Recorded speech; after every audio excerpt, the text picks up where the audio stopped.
All right, so we're on the next episode of Blood Money here. I have Noah Malgeri, who is running for Congressional District number 3, correct? That's right. Awesome. Noah, nice to have you here. Thanks, Vem. It's great to be with you here. Thank you, thank you. So every episode we begin with the key question, what does blood money mean to you? Yeah, I mean, it means a few different things. I think one meaning that's particularly relevant for the political climate we're living through right now is when office holders, politicians trade policy work and deliver policy objectives in exchange for money from special interest groups or any group that offers to fund a politician to pursue, advance in a policy position and then obtain it that is not a policy which is not in alignment with the interests of the politician's constituents, normally the American people, families, and businesses, and trades that allegiance, that politician trades that allegiance, that obligatory allegiance to the electorate, to their constituents, instead trades out for basically prostituting themselves for money to a special interest group in exchange for personal enrichment. So we see that so frequently now. We see it both with politicians, them, and we see it with the media. And both of this is at epidemic proportion now. I mean, if you look at what the interests of the American people are, American families, American business, what I call regular American citizens, many of the most prominent, well-funded, highest profile politicians, and even one of the parties, I would say, at this point have been completely sold out to interests that are at odds and not in alignment with the interests of that group of people, America. We see it. I mean, you look at, and I've even said this many times. The Democrat Party itself at this point is really no longer a traditional political party. It's not a political party that represents the interests of constituents and the electorate. Instead, it's really like a policy organization for hire to the highest bidder. They don't have constituents. They have clients.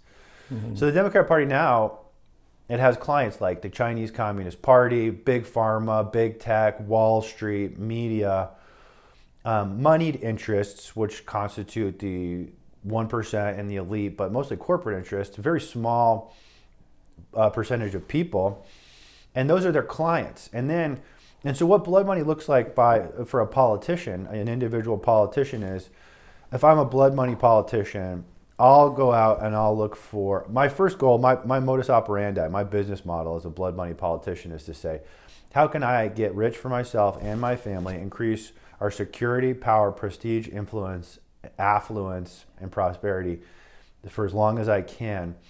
And then they find interests that are willing to give them money, give them that power, give them that prestige, that influence, in exchange for their value add, their work, their deliverable, which is to pursue policy objectives that advance the interests of those moneyed interests.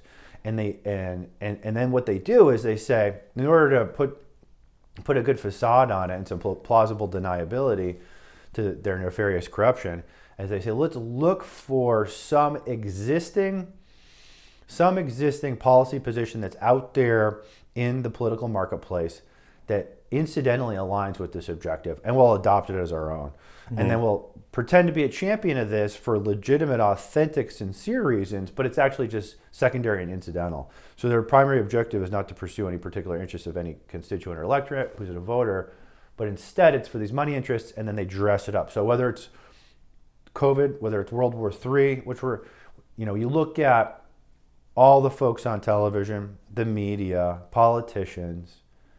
Does anybody believe that it's in the interest of the American people, American national security, American prosperity, American, security to get into World War III? Is that in the interest of the American people in any way, shape, or form? The answer, if you polled people and you put a finer point on it and you ask some other questions, follow-up questions, resoundingly and overwhelmingly would be absolutely not. We don't need to. We're in a terrible situation economically, because of COVID and destructive policies of the Biden regime. we can't afford, we have no money. First of all, there's zero money. We're massively in debt. So we don't have money to fund a war. And also, it's going to result in a lot of death, displacement of populations. It's going to result in starvation, illness, and all the things that war always necessarily, inevitably entails, many of which I've witnessed firsthand as the only veteran in this race. And so I've seen what war can bring, the devastation. We do not want war. But you look at TV, you watch TV, and you would think that the overwhelming consensus among the American people is that we ought to go to war with a nuclear-armed Russia, which is a terrible, preposterous idea. But why are these people selling this? Why are the politicians selling it? No-fly zone, which is a euphemism, which just means go to war with Russia. Why is the media selling it? Why are the media badgering politicians that come on TV and say, why haven't you declared war on Russia? It's a moral panic. It's a moral outrage. You have a moral obligation. Are you an evil monster? You must go to war with Russia and completely devastate the country of Ukraine and potentially much of the rest of the world because it's a moral imperative. Why do they do that? Because they're getting rich off it. The interests that support them want to have a mouthpiece, several mouthpieces to push this agenda because they stand to make millions and billions and trillions of dollars off of war with Russia. Not because it serves the interests of the American people. So you have these prostitutes in the media and in politics, and that's blood money, whether it's COVID. Same thing with COVID. Everybody must get vaccinated. Children, babies, 5-year-olds, infants, experimental gene therapy, no long-term studies. Pregnant women must get vaccinated. We will not permit any questions. If you question it, you hate grandma. You're a killer, you're evil, you're a murderer. Moral outrage, bullying, intimidation. No one's allowed to think. Don't pause and think. Does World War III serve the interests of the Ukrainian people? Does it serve the American people? Are we allowed to ask questions? No, you're not allowed to ask questions. You must do it. This is blood money. Pharma industry, trillions of dollars, right? Off this vaccine. We have no idea what the long-term consequences are. We're going to find out one way or the other. We got guys in the FDA saying, well, the only way to find out what the effects of this vaccine, this quote-unquote, fake vaccine are in children is to start mass inoculating or jabbing these babies, and we'll just see if they die or not. That's the only way to find out. This is blood money, all blood money. And that's a state. We got the complete corruption, pervasive, comprehensive dysfunction and corruption of the elite political class and the media class in alignment because they're getting paid by the same interests. So it's so dangerous because they're aligned. The media plays cover. The corrupt media, blood money media, plays cover for the corrupt blood money politicians, and they play off each other. They plant stories, they cover for each other, and they try to play the American people. We were set up with COVID, and we're getting set up for World War III. Wow. People potentially dying from COVID, this being the asbestos of this generation, and now World War III. Let me tell you how they do this, Vem. This is the way they do it. So you got the truly craven, black-hearted, corrupt part of it, which folks are, and these are the primary first movers are the folks who are paying it. But the prostitutes, among the prostitutes in the media and the political class, you got the people who are just dark-hearted, dead soul people, like the Biden crime family, for example, willing to literally do anything. I mean, the Biden crime family is a perfect example of blood money politician, right? You got Hunter Biden running around as a bagman internationally, selling, prospective policy through the Obama administration as a consequence of his father's occupation of the vice president office in Ukraine and China. Interestingly, the two biggest countries now that we're involved in, and getting rich off it, okay? Again, these are folks who look for opportunities to make money and then try to find a policy platform that exists in the political marketplace that incidentally aligns with that, and then they adopt it to provide cover. Or they invent one. But I'll tell you a little bit about how they do it in a second, but I just wanted to follow up on my point about the Democrat Party. Now, modern Democrat Party, as I said, is not a political party. We need to stop calling it a political party. It's not a political party. It's just a policy machine for hire to the highest bidder, like a lobbying firm or a law firm, but it's a corrupt one.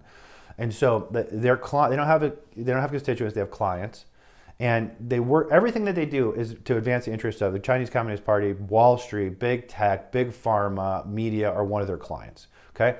And what they do is exactly what I said. Then they find special interest groups to put a face and a window dressing on this corruption. So they look, we're gonna pretend and market ourselves and brand ourselves as the champion of the oppressed. Okay?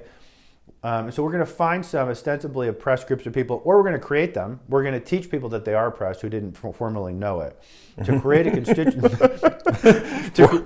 Good way to put it. Yeah, to create a fake constituent class that they can use to get on television and pretend that they actually have a legitimate objective and a purpose in life. So it's these small fringe groups. The problem is these small fringe groups, whatever they may be, they don't do anything for them, and that's becoming obvious. But number two, they don't constitute enough people to win elections, which leaves them in a kind of a conundrum, and it has an opportunity to tank their business model, because you have to win elections at the end of the day, or then you're of no value to your funders. So how do you do that? Well, you cheat. So they cheat on elections. But how does this work, Vem? This is how it works. You got the craven ones, the black-hearted people like the Biden crime family, okay? They say we're going to get billions of dollars rich. All we have to do is sell out to, funding bio labs in Ukraine or whatever the case may be. Then they convince they can't do it alone, right? Just not enough people. So they got to convince others to go along with them. So they can't pay everybody, and they don't want to pay everybody because that's going to dilute their enrichment. But what they do is they take other people and say, look, it's obvious we're going to be lying to the American people. But look, you have to understand, the thing that we're pursuing here is so important that any means necessary to achieve this end is justified. Okay, or so they'll take people like. So it becomes like almost like morally people feel obligated. Yes, and all the techniques they use are textbook intelligence techniques that the CIA teaches for how to overthrow regimes and conduct coups and all this stuff. They use it against the American people. First, you demonize your opponent. Your opponent is subhuman, so it doesn't matter. And they're so destructive and dangerous that it's like assassinating Hitler. Do you think the folks who tried to do an assassination attempt at Hitler were following the law of the Third Reich? No, they were breaking the law. But it didn't matter. They were going to blow up Hitler, right? So that's the thinking, the mindset that they create with trying to get Trump out by any means. Or, look, we got this pandemic. It's going to wipe out, 4 or 5 million people in the United States, potentially more. We can say anything we want because this vaccine is going to save the world, man. It's going to save the world. So we got to get a shot in every arm, every baby, every pregnant woman, every child. Doesn't matter what the cost is, because if we don't get a shot in everybody's arm, civilization is over. So we can lie to people. So that's what they get for the second. That's what they do to the second tier people, to get them involved and get them on board. Then there's a third tier as well, which is to fill in some of the gaps that they can't fill through direct payment or the moral outrage, because not everyone's susceptible to the moral outrage. What they can do is they compromise people, and so that's why you see, they either compromise people or use compromised or marginal people. So what they'll do is they'll take a guy of limited talent, okay, limited capacity to do anything. You're talking about politicians? Politicians. So they'll go to a prospective politician who's a low-level politician but has aspirations and visions of grandeur. But it just really doesn't have what it takes to bring to the table to get there on his own. They'll say, look, hey, how would you like to be a United States Senator? I mean, you're serving in the assembly here in this state, but how would you like to be a senator? Wouldn't that be great? We'll get you there. We'll take care of it. It'll happen, but we own you. And we owe everything you are and everything you have in that position, you'll owe to us. Could I give an example here, by the way? Tony Blair, if you go back in his history, it's known that he was once caught jerking off in a public bathroom. And I always thought to myself, and they buried that, by the way, like they actually, it's hard to find the records, but people know it happened. It's still out there. And I always thought to myself, they took this guy and they said, look, we're going to make you a big politician. We're going to cover up that you basically are masturbating and are a sex offender, know, and look what happened to him. There are other examples. Oh, there's hundreds. John Kerry's a great example on the American side. So they take these people who either have marginal capability and marginal capacity or competence, and they elevate them. Or they'll take somebody like you said, Tony Blair, who's fundamentally compromised. Somebody who might be really smart but has a problem, real problem, who's fundamentally compromised. They'll say, look, this is going to be a problem for you. You're really smart. It's such a shame, if this weren't. but we'll take care of it for you. Yeah. And so they'll take, or they'll take other people and flip them. They'll take somebody who's good and fairly doesn't have either of those infirmities, and they'll create that infirmity. So they'll entrap them in a situation. So you get these three tiers. You get the money takers, you got the true believer, moral outrage people, and then you got the compromised people. This is how the machine works, okay? And so that's blood money. But everything is blood money now because the political class, we don't have freedom, Vem, in our country, okay? Yeah. It's an illusion because we don't have the ability to elect our own representatives and leaders in free and fair elections, right? We don't have that. We know that's gone. We don't have the ability to speak our mind because we have censorship, right? And we have deplatforming and cancel culture. We don't have the ability to make our own medical decisions. We're not permitted to. You could lose your job, your reputation, your family. They take kids away from their parents if they won't vaccinate them. The courts will do it. And we don't have the ability to exercise our parental rights because the schools say that the teachers union owns your kids. You don't have the right to know if your 12-year-old daughter wants to transition gender. You don't have that right, parent. You don't have the right to know if your 14-year-old daughter is going to get an abortion and we're going to bring your daughter there. You don't have the right to know if your 11-year-old son or your 15-year-old son wants to get a COVID shot and we induce them to get a COVID shot and we're going to take them to get COVID. You don't have a right to know that stuff. And if we don't have any of those fundamental liberties anymore. Are we really free? No. The answer is no. We're not. We don't live free. Yeah, we're not. No. It's sad. It's sad. Well, the scary thing too, there's a couple of frightening, terrifying things about this that really, really concern me. One is that the fact is this is not isolated to the United States, right? So the fact is we see this happening in a coordinated fashion all over the world in a certain type of country, formerly free, liberal democracies, Western nations, Western civilization, that had ostensibly had self-determination, some type of democracy or representative, republic. So it's Australia, Canada, Western Europe, and the United States. Why are those the countries being most heavily targeted?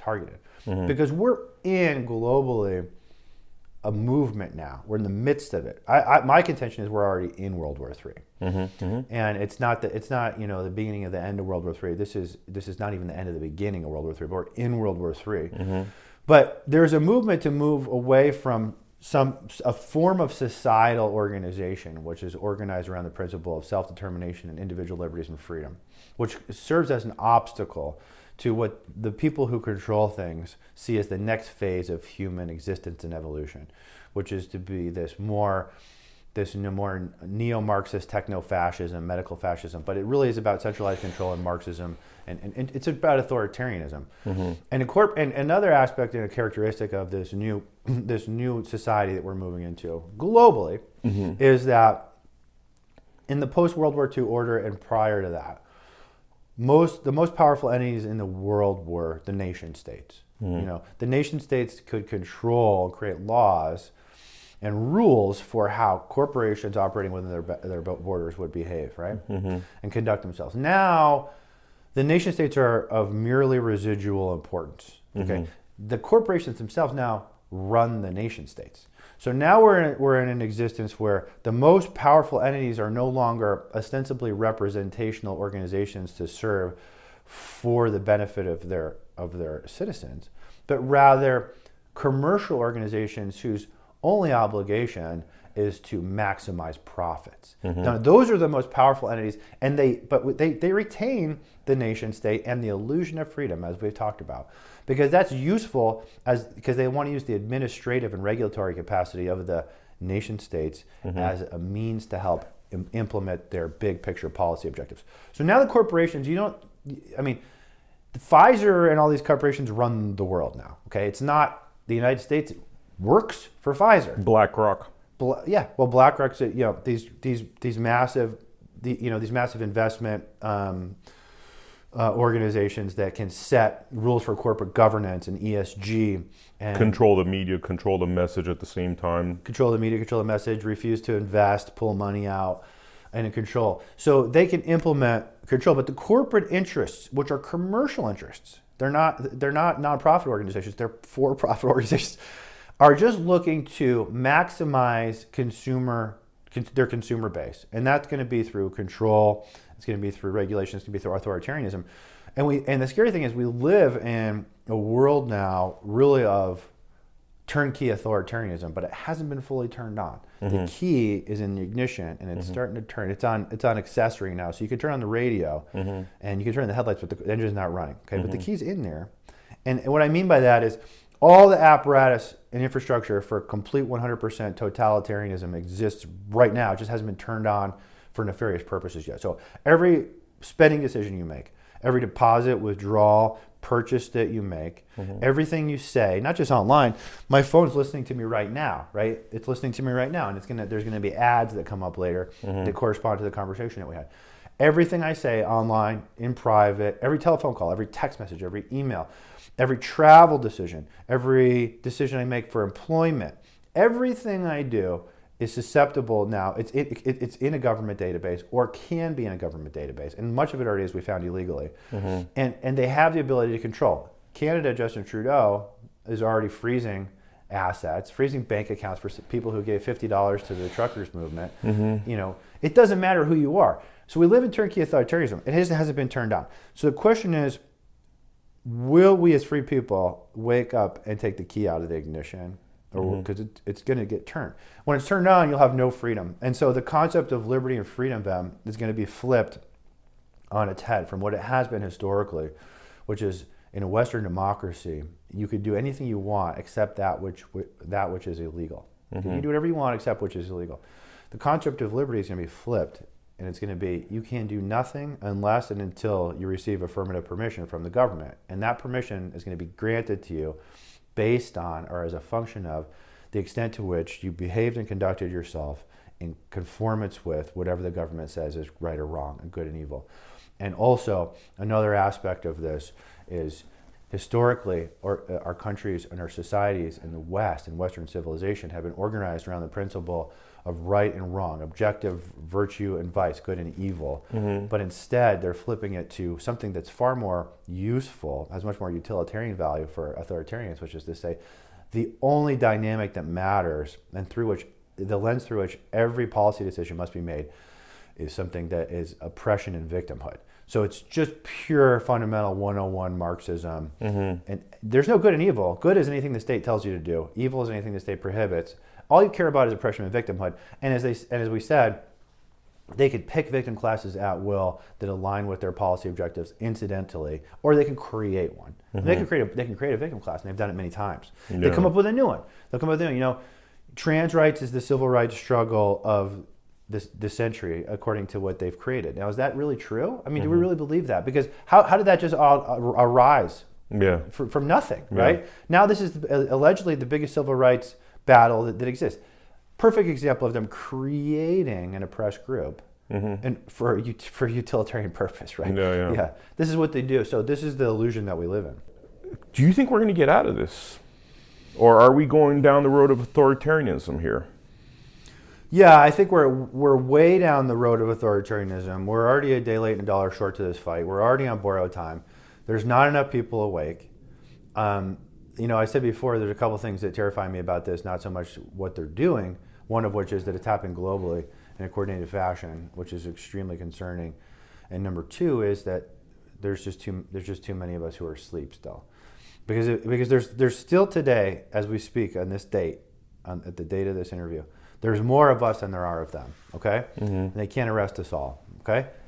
That means that the narrative control and the psychological operation of this is absolutely critical to them. Because if we were to find out reality and all realize it at once, this whole nonsense would be over in a week, right? Because we'd make sure of that. The problem is they got to keep the narrative control.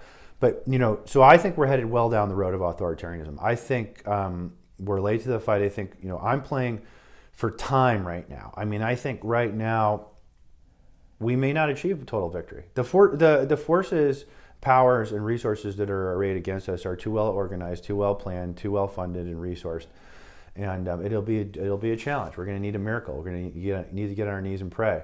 Now there's always, you know, the intermediate objective, which is to delay and play for time. Because I got kids and I don't want them growing up in this authoritarianism. If we can buy a decade, that's worth it to me. You know, so that's part of this campaign too, is getting people engaged, getting them to wake up, and spreading the truth.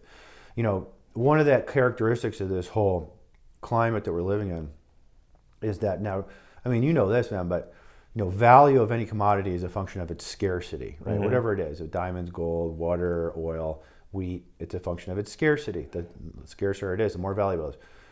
Right now and you can make things scarce. You can make things scarce and therefore increase their value by making them illegal. Mm-hmm. So we saw, I mean, if you go to a place where cocaine is illegal, it's worth a lot of money, not because it's scarce, fundamentally scarce, but because it's illegal. So mm-hmm. So now we're the commodity that's scarce because it's illegal is truth. Mm-hmm. So now truth is at the highest value it's ever been. If you looked at the investment value of truth, it's mm-hmm. extremely high. It's gone straight up. It's rocketed because they've made it illegal. Truth is contraband. Okay, the government will arrest you and shake you down. You'll get persecuted. You'll lose your reputation, your job, your livelihood, your money, your kids potentially, for the possession and distribution of truth, not some drug. Mm-hmm. So truth is now contraband. That's what we need to fight against. We need to exercise boldly our individual rights. But you talked about the father issue, and it brings up a really good point. So that illustrates so perfectly how the blood money class of politicians using authoritarian means and Marxist means, the oppression, victimhood paradigm, can control it. Because it has nothing to do with reality, right? You might say, well, there's more people who experience oppression as a consequence of policies around fatherhood mm-hmm. than there are trans people who experience oppression as a consequence of whatever civil rights legislation exists or doesn't exist. But it doesn't matter and so you say, well, maybe one group there's more oppression there associated with one than the other, but that doesn't matter because the blood money politicians in concert with the media, I told you, they pick the oppressed and victim mm-hmm. to serve their own interests. So it doesn't serve. They've already designated white men as oppressors mm-hmm. Conclusively. There's no escape from that. Yeah. So consequently, they can't be victims. They can't be oppressed because they're oppressors. Mm-hmm. So. If you're a father, chances are you're a straight man, okay? Mm-hmm. Not always, but chances are you're a straight man. So if that's the case, then you're an oppressor. So we can't really acknowledge any victimhood associated with you because it'll undermine the entire narrative, mm-hmm. okay? So that's how that works. It has nothing to do with reality. I guess multiple choice. Are we walking into authoritarianism and we're just screwed?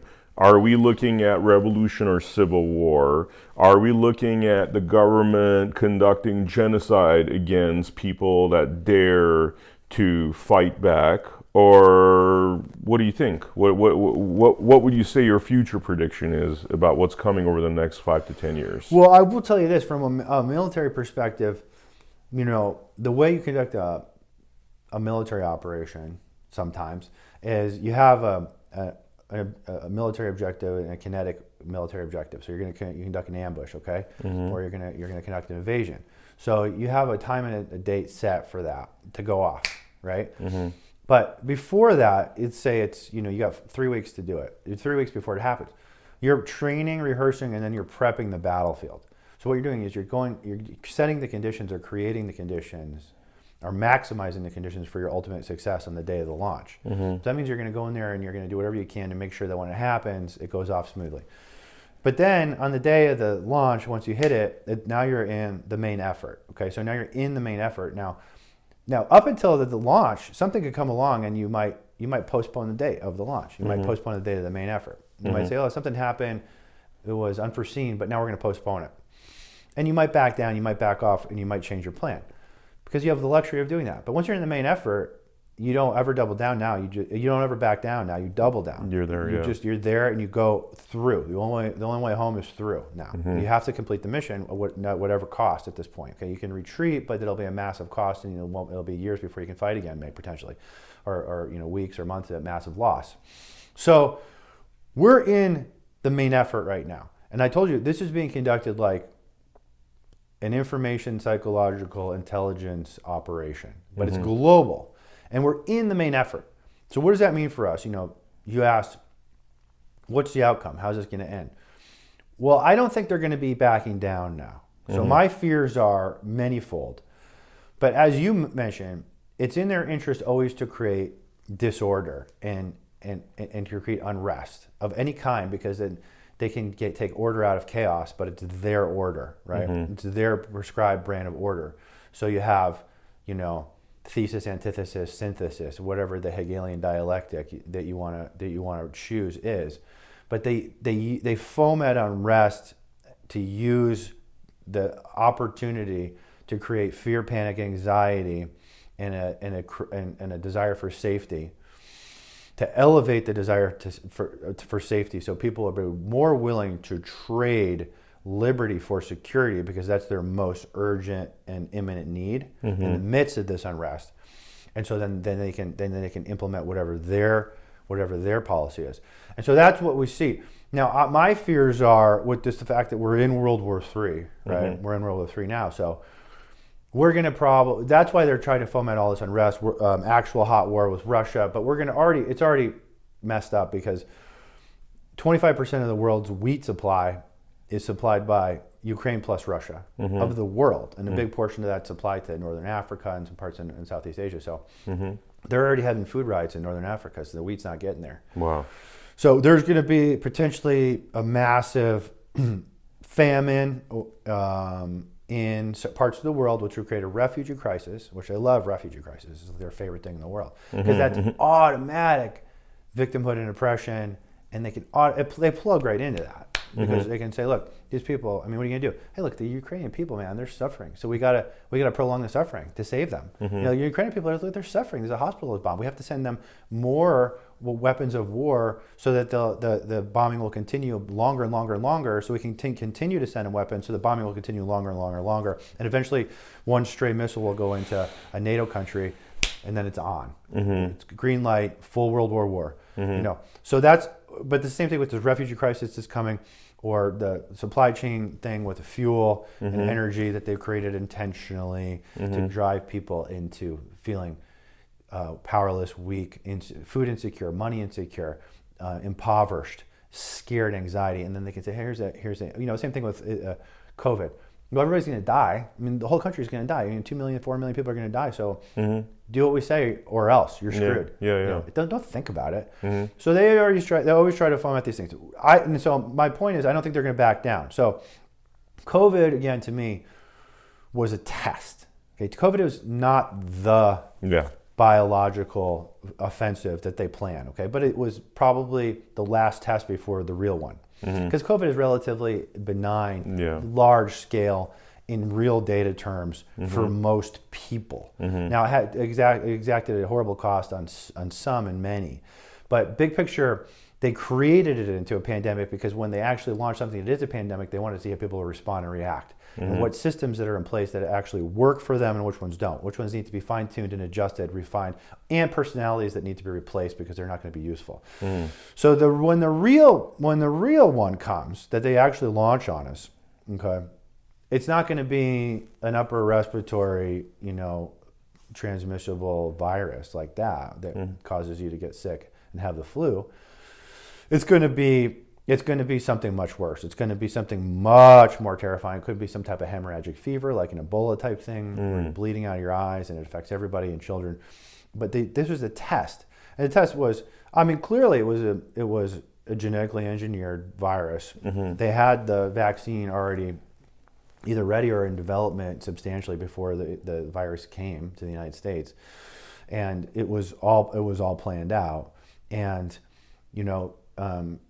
We're going to probably see more because they're not going to back down. Wow. What do you think is really going on with Russia and Ukraine? Vladimir Putin may or may not be very, very, very in bad shape in health. I think he has, you know, I don't know. It's not. I can't know. You can confirm this, but he could have some advanced cancer situation. He's not that old. I think he's in his late 60s, but he may be in rough shape. And one of his aspirations had been for a long time to get back Ukraine. I mean, this whole thing with Ukraine goes back at least 100 years. I mean, 100 years ago, I think it was Lenin starved 4 or 5 million Ukrainians to death in a massive Holocaust. And then Ukraine was part of the Soviet Union for a while. And then after the Soviet Union fell, there were all these nukes that were in Ukraine that belonged to the former Soviet arsenal because of its proximity to Western Europe and the United States. They stationed a lot of them in Ukraine. And then the United States and Russia entered, and the UK and Ukraine entered into this agreement called the Budapest Memorandum, where both Russia and the United States agreed never to invade Ukraine as long as the Ukrainians gave up all the nukes and gave them to Russia, which they did, allegedly. So Putin already broke that and when he invaded Crimea, 8 years ago or whatever, and then he broke it again. So we have a basis to have sanctions against Russia, or to definitely, be displeased with Russia. They broke an agreement with us and with the Ukrainians and with the Brits. But, I think his aspiration had been, we talk about how, so we intentionally pushed the Russians to this position, okay? By trying to put like NATO bombs on their doorstep, basically. Yeah, right? It's kind of like the Bay of Pigs, with Cuba. Yeah. But so the country of Ukraine, you have to understand, is basically like a client state of the international, but to a large degree, the American permanent security state, which is mostly staffed and resourced with people who align with the Democrat Party. So the Ukraine nation is kind of like a client state, not of the United States so much as it is like a client state of the Democrat Party or the permanent intelligence state. And there's Republicans who are a member of the permanent intelligence state as well. And that's why, and it's also one of these nations that quite unfortunately found itself at the crossroads between two civilizations and two powers, Western Europe and NATO and the Soviet Union and Russia, just like these other nations that are like that, like Afghanistan and others. It ends up being a curse for these countries. But because its strategic value so much that these countries are always waging war. A lot of push and pull, like from all directions. Right. But really what the Ukraine has served a lot of purposes for the permanent security state. One is it's been always an opportunity if they ever needed to turn on a war for whatever reason, if things got really, really, really bad. Because the final bailout, life preserver, life vest for the permanent blood money political class, intelligence state, surveillance state, police state, is to start a war. Because that wipes everything clean. People forget about everything else that you've done and failed at, whether it be withdrawal from Afghanistan or COVID response or the border. And so they can always have a bailout. It's like, so they like Ukraine because it's a great opportunity to always turn on a war with Russia. Yeah. So we'll just constantly antagonize, Putin or Russia with Ukraine, and we'll continue to try to push to encourage. You see the permanent police state people and security state people always saying, Ukraine's got to join NATO. It's great. Kamala Harris and Lindsey Graham, these people, they want Ukraine, which is one of the most fundamentally corrupt nations in the world, to join NATO, just to antagonize Vladimir Putin and Russia, so they can have the opportunity, if they need to turn on a war if things get really bad, which is what's happening now. Things are really, really bad. Most approval ratings historically, they're all this bad sentiment among the American populace directed against all these people who control it. But Ukraine has always been, and so because it's like their client state for the Democrat Party and the security state, they use it to do all this corruption. I mean, you got all these biolabs there, 20 biolabs there. The Bidens went over there and made how much money through corruption. Millions. Rosemont Seneca with Hunter and all that stuff. And it's just a thing where they just use it. They foment coups over there to oppose leaders. They install people and just keep it hot all the time, torturing the poor Ukrainian people through no fault of their own because of these craven blood money politicians. So Vladimir Putin's going to maybe die, and he thinks, well, what's my legacy going to be? I'm done with this. And we're going to, and also he went and secured assurances from President Xi in advance that, through when all the sanctions inevitably came from the West, that Xi would take care of him and hook him up, so they wouldn't really feel the pain of it. And then, to reciprocate from that, later Russia would supply all the energy to China when they inevitably invade Taiwan. Wow. So now we've driven Russia and and China together in a nuclear armed bloc against the United States because of the malfeasance and corruption of these blood money politicians and their own personal aspirations that, again, they're in conflict with the interests of the American people and indeed free people and just people everywhere, because it's not about anybody except for themselves. So that's what they've done. Big picture, Russia thinks he's got to get Ukraine back for his legacy. He's going to die, right? You think he's really going to die, or is that just like, more fake news? Speculation. We don't know. That could be one explanation for it. The other thing is, as I said, the permanent blood money state needs a war right now really, really bad. I mean, they need it. Like, they desperately need a war to bail them out because things are just really bad for the corrupt class. The corrupt class are really hurting right now. You know, they've made a lot of money on COVID, but the people are getting restless. I mean, totally. The people are getting uncomfortable. There's a lot of anger. I mean, I don't know, just knocking on doors, I'm seeing people that are, I'm seeing really normal people that are, you know, not former military, not extremists, going like, the only thing that's going to clean this up is some kind of a uprising or like civil war. And it's like, I've just never heard that on such a regular basis. Yeah, we're headed toward the permanent blood money class. The security state has managed to pretty much destroy the country and exhaust whatever vestiges of positive will that they ever enjoyed through propaganda and lies. But now the lies are just absolutely so naked that you really have to be a real true believer. You have to be a real, a fanaticist, a tribal fanaticist to the Democrat Party or whatever it is to continue to buy the nonsense. Because it's just so openly, the State of the Union was just a whole gaslighting session about just pure made up fantasyland lies, just for however long it was. And that's what we see on TV every night as well. And it's really straight up, it's propaganda. I mean, CNN, MSNBC, NBC, all these legacy news organizations that are just corrupt. All they do is they're just literally propaganda organizations. I mean, they've come to the point where there is zero reporting. It's literally everything is propaganda. I mean, it's Pravda times 10. It's beyond. It's beyond it. Yeah. So, and you know, people see that. I mean, we're not stupid. So they're in a really precarious situation because they haven't outlawed the guns yet. They haven't confiscated the guns, right? And people are starting to realize the truth, and they don't like paying, $5, soon to be $7, potentially $9, $11 a gallon for gas. They don't like, losing their livelihoods for not getting a shot, and they don't like to be lied to about elections, and they don't like having a mass invasion at our border, and people don't like that. So that's why I also say this is the main effort of the Great Reset, because everything's happening so fast. It tells me one thing, Vem, is that they don't think that they're going to have to answer for their malfeasance, because they don't think there's going to be an opportunity to do so, because that means they think that there's, for example, one aspect of this, I don't know that they believe that there's going to be an election in 2024. I think they're fairly certain, and many of them have been told and they believe that there may not be an election in 2024. That's why they don't care about their tanking approval ratings, because that's why they won't close the border, they won't buy, they won't return on American oil production and hydrocarbon production, despite massive public sentiment for those two things, because where do they get disciplined for failure to follow the will of the people? At the election. They don't think there's going to be an election in 2024. That's what it tells me. That's why I'm scared. They're behaving as if they already know that there's not going to be an election in 2024. It's completely irrational. Again, this is not incompetence, folks. Everybody needs to stop saying, "Oh, the incompetence of poor old Joe Biden." No, this is all intentional. It's all intentional. Yeah. As you've been talking with people, you don't feel like there's enough people waking up to this, where there's organization on the we the people level towards this malfeasance?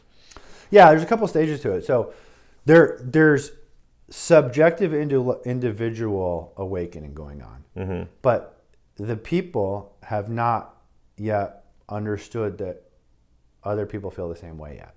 And so they're being prevented intentionally from making that connection. Socially distanced in a way. Socially distanced, but also they're afraid to say it. When I go out and say things like this in public, on the media, on television, in rooms of people, on radio, everybody agrees with me, and they think, "Geez, I didn't know everybody else thought the same thing I think."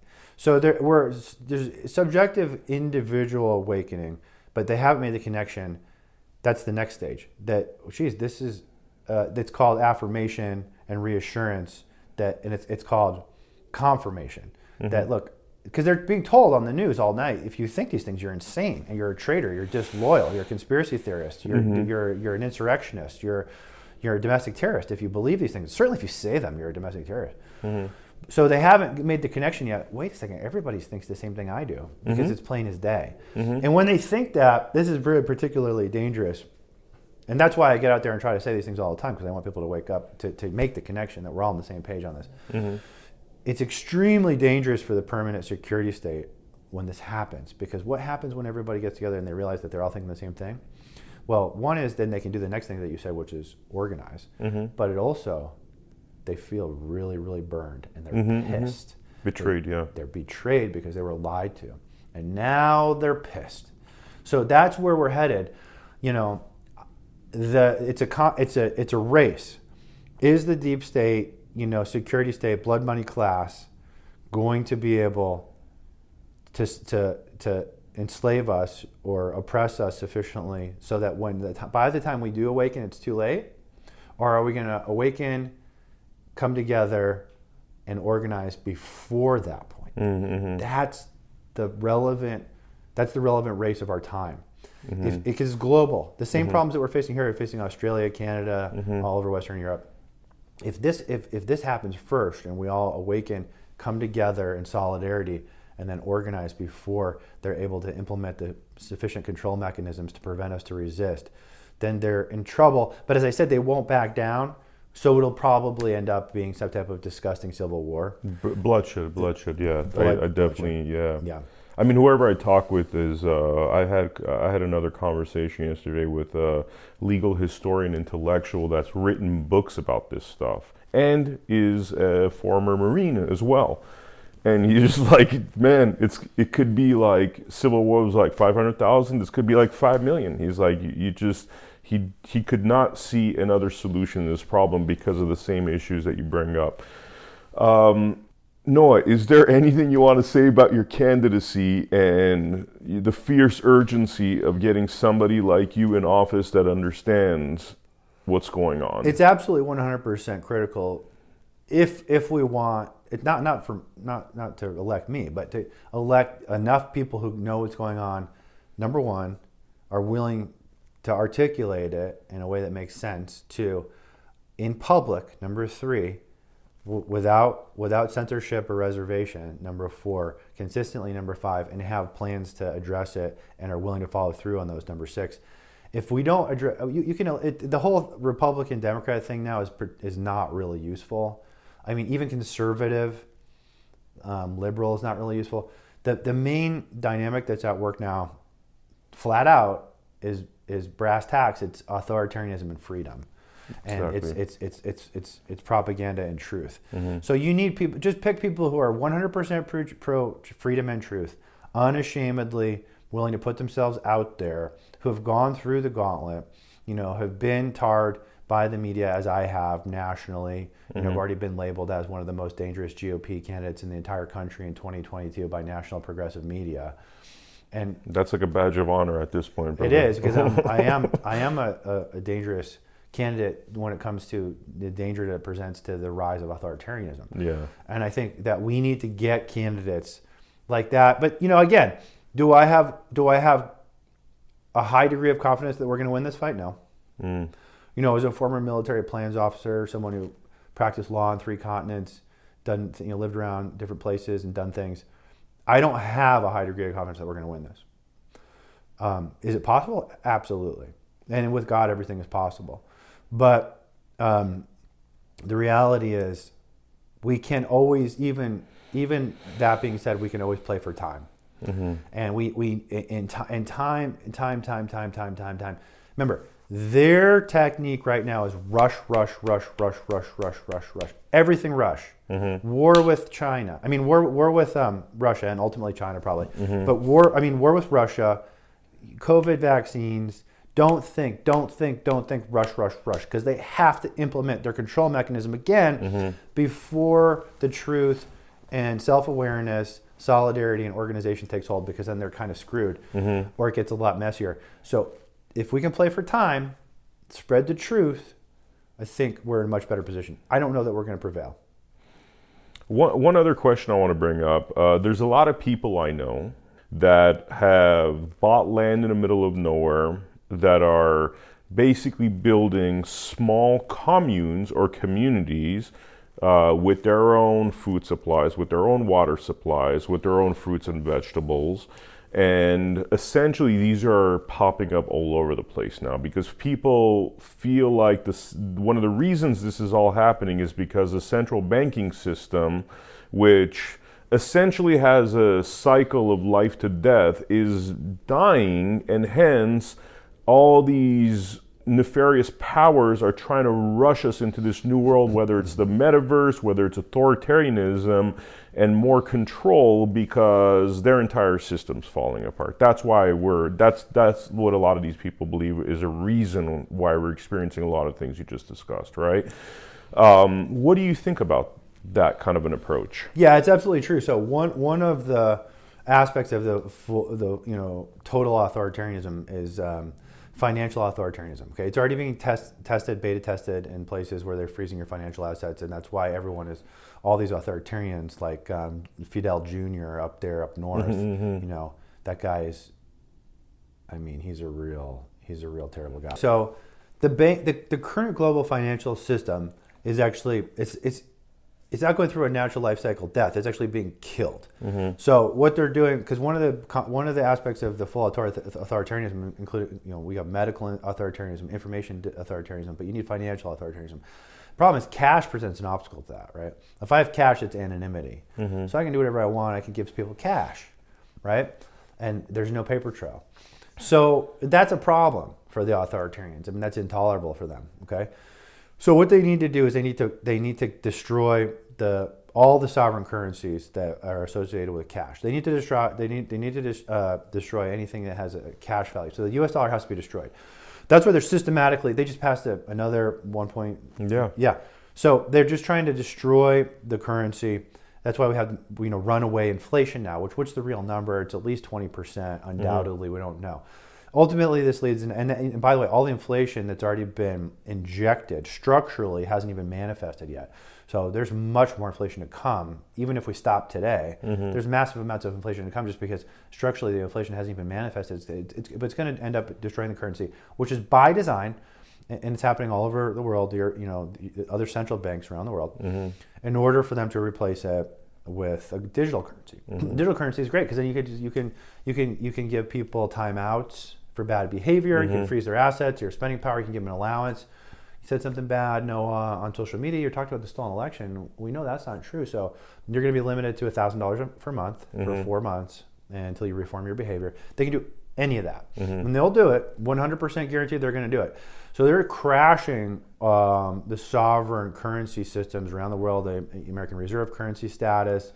They're trying to suppress all cryptocurrencies that are organic, but they will have a cryptocurrency, but it'll be sovereign cryptocurrencies from China, the one on the yuan and the one here in the United States that they're developing.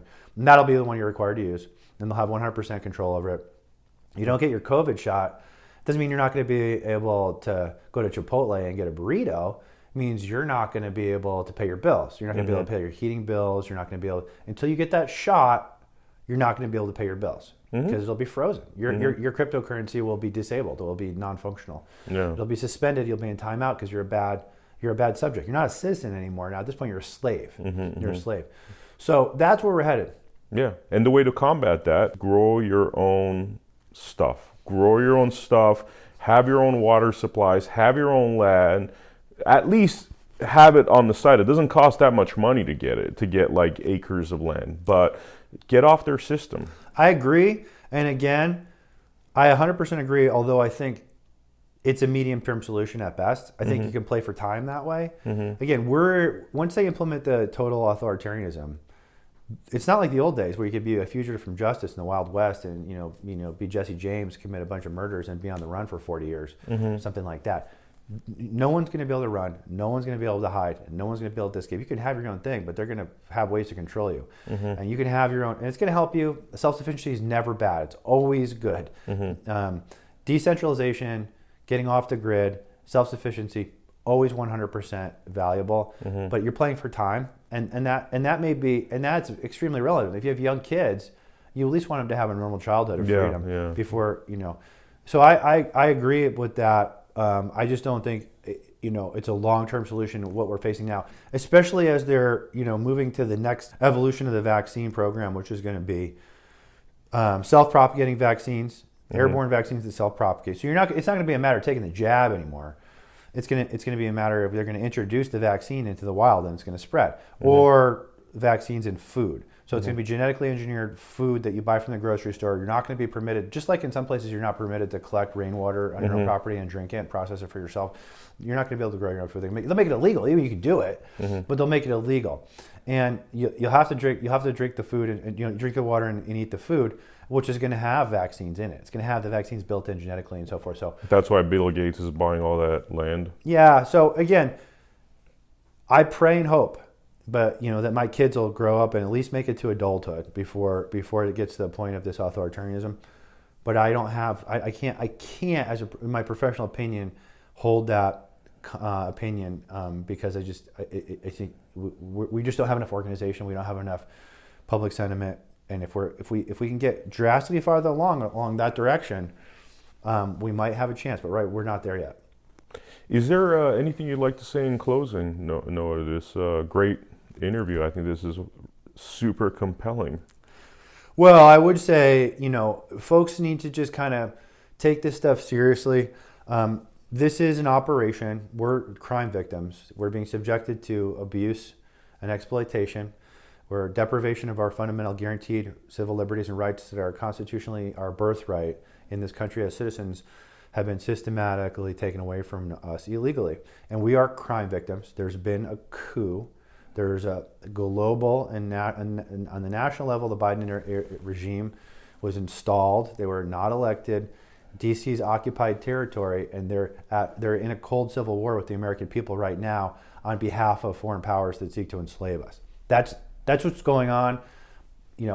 I would say find candidates who will tell you the truth about that and support them, because they're going to face a lot of resistance as folks like I have already.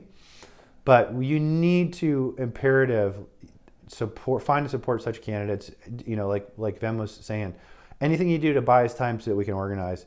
And don't support people who won't go on TV and publicly tell you the actual truth about what's going on that you know to be true. They're worthless because when they get into power, they're going to be compromised.